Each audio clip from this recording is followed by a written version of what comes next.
The past is a vast and mysterious land that begins at the Big Bang and ends in the present, expanding with each passing moment. It's the home of everything that came before, the key to understanding our present. Here, we find the most amazing creatures to ever roam our planet. Hundreds of millions of species so diverse that our imagination cannot do them justice. Unfortunately, the past carefully guards its secrets. While there are a lot of things about the past we know, there are way more things we know we don't know. And worse, there are probably even more things we don't even know that we don't know about. Why not?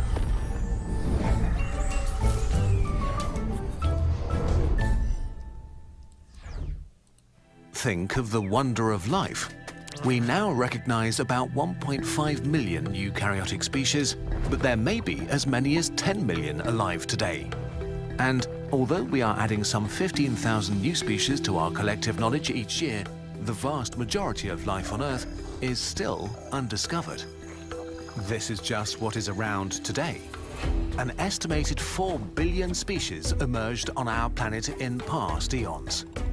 But at least 99% of them died out way before humans spoke the first words. The vast majority of all the different species that ever existed are so utterly deleted that they have become part of the unknown part of the past, lost to us forever. Or are they?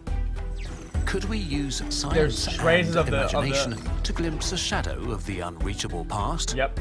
So that's what I thought. Let's start with what we do know. To learn about creatures of the past, we need fossils, any sort of remains preserved from past geological ages, bones or shells, impressions or imprints, things preserved in amber. The totality of all fossils on Earth is called the fossil What is amber? record, and it's the most important window on the past we'll ever have. For a dead animal to fossilize, a number of things must go just right. The right environment, timing, and conditions. And then the fossil needs to survive for millions or hundreds of millions of years, and then get back to the surface, and then be discovered before natural processes dissolve it. So it is kind of a miracle that we have what we have, and know what we know. Take the dinosaurs, since they were one of the largest and most successful groups of animals for some 165 million years, and are also a lot of fun to animate. What were they really like, and what are we missing? In the last 200 years, we've found tens of thousands of fossils. But how do they know, chat? I get it, they have the bones and shit, but how do they know the color of their skin and the patterns on their skin? From over 1,000 dinosaur species. Lately, we've entered a golden era of discovery, and about 50 new dinosaur species are discovered each year, expanding what we know and what we know that we don't know about them, which is amazing. But it also makes us aware of all the things lost to the past forever. Imagine if we took all the animals that lived in the last 50 million years and randomly chose 10,000 individuals from 1,000. Question. Why isn't there big-ass flying creatures? It's hard to understand. Why is there small and big-ass land suckers? Small fish, big-ass fishes. But no birds, big-ass birds. Why is there no dragons? Like an actual fucking dragon. You ever thought about that? These big-ass, huge, gigantic...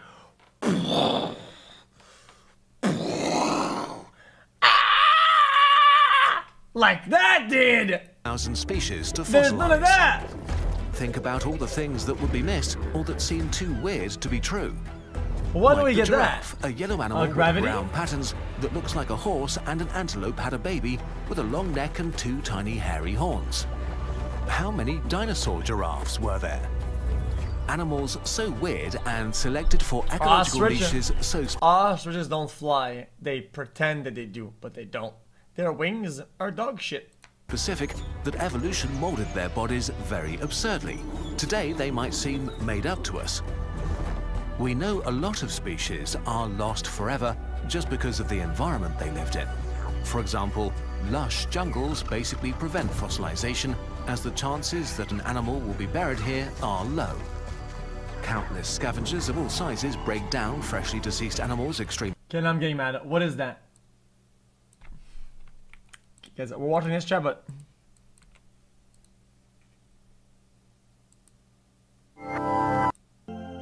today we're familiar with two types of flying vertebrates that paleontologists have been debating for decades about how such an enormous animal could actually fly. The modern story of this flying giant starts in 1971. Its wings folded up, but recent research suggests that xQcOW could fly and do so under its own power. For animals, there are basically two ways to get into the air. The easiest is gliding. Find a high place and just jump.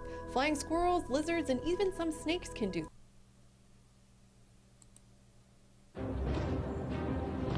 Much like today's birds, pterosaurs ruled Earth's Mesozoic skies, adapting to many different habitats, while their dinosaur cousins roamed below. okay, I mean, they're pretty big, but okay, bitch, I'm not talking. Okay, stop being obtuse. Is what I meant. These pterosaurs, the ones with that big ass neck, they're like 60 meters or some shit. They touch the sky with their face, right? And the crocodiles, huge. Why is there this insane drain, like extremely quickly, and the soil is often so acidic that bones are dissolved. And so fossils of dinosaurs from jungles are practically non-existent. Today, half of all known species live in the few remaining rainforests that only cover 2% of Earth's landmass. Millions of years ago, when dinosaurs roamed Earth, jungles covered much more of the planet. So, besides some insects and other small animals trapped in amber, there should be millions of species that emerged and vanished without leaving any trace, trapped deep inside the unknown. But just in general, biology trips us up. Look at your body. It's mainly squishy, gooey, soft stuff, which does not preserve well. What remains the longest are the crystallized parts of your bones, and so most dinosaur fossils are bones or teeth, usually fragments, not entire skeletons. This means that almost all boneless or shellless animals are practically wiped from the fossil record. If we take a look at the stunning diversity of weird animals like worms, jellyfish, and slugs alive today, we can only speculate what we are missing.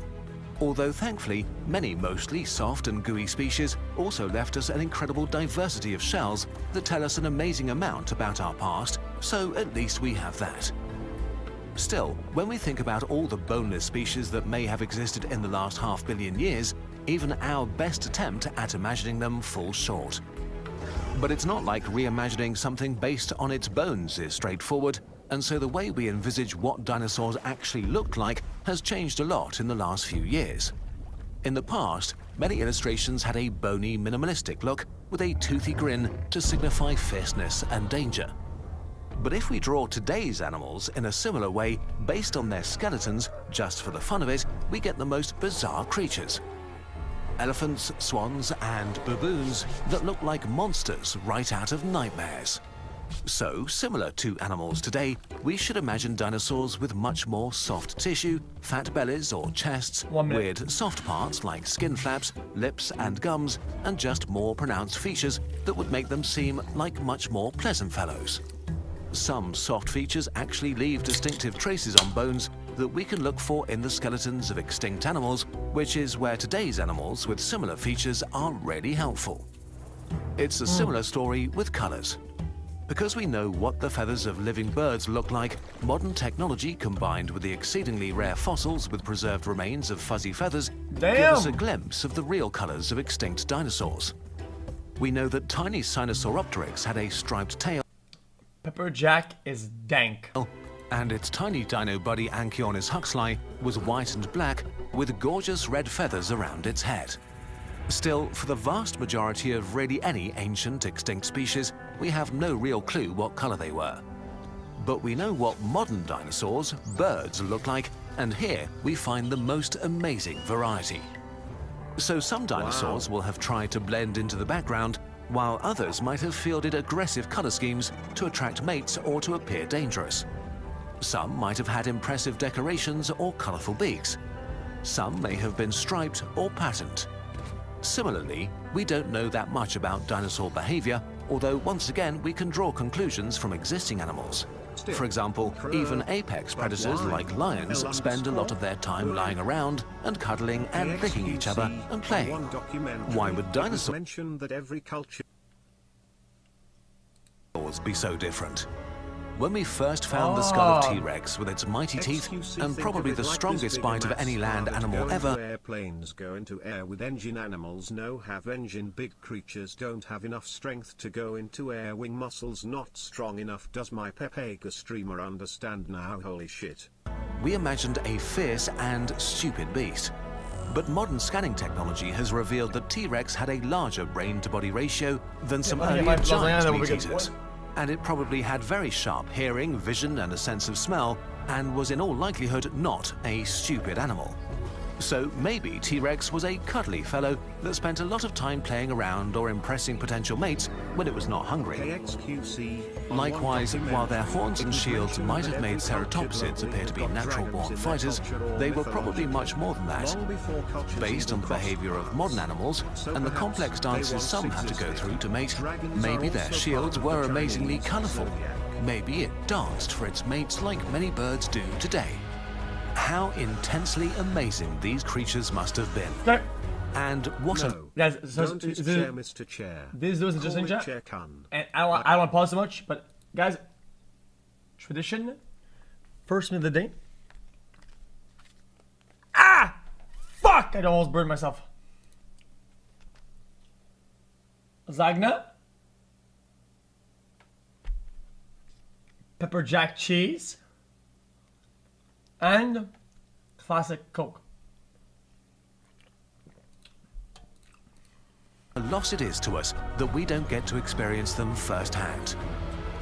What an even greater loss that there is so much we will never know about them, and even more tragic, all the absurd and beautiful beings that disappeared without a trace. But such is life. Time marches on without any concern for our feelings, and the past expands with every moment that passes. Most wild animals alive today will in all likelihood not leave fossils behind and also just disappear forever. We can do something about that though. Instead of accelerating the extinction we are witnessing, we could become the guardians of life and preserve it where we find it. No. If possible, in the wild, if not, then in museums, movies, and in our minds. Because as amazing as our... We got unlucky. We got unlucky that the human is such a flawed, destructive creature. We won't save shit. We're gonna self-destruct. Imagination is, and as fascinating to think about the animals that are part of the unknown, it is even better to witness them in the present. The land that we actually inhabit, where we get to experience life as it happens. There is one more exciting way to experience dinosaurs though this year, the 12,022 Human Era Calendar Eons Edition. As always, we're adding 10,000 years to the regular calendar to represent the human era and include all cultures around the world. But this year, we're expanding the scope beyond humanity to showcase forgotten animals and plants from all across the Phanerozoic eon, like giant armored fish, scythe lizards, or giant sloths on 12 elaborate pages.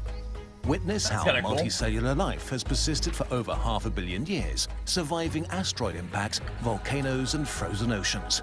And of course, pandemics. In the end, life finds a way, and we want to celebrate that. Yes, that's right. You can get the very shiny, high-quality limited edition now until we sell out, and then never again. To support what we do on this channel, to fill the void in your soul, or just to have something beautiful to look at. As every year, we also have bundles and special calendar deals with some of your favorite products. These are actually cool though. Most of the shit is Thank you so much to all of the thousands of burbs who get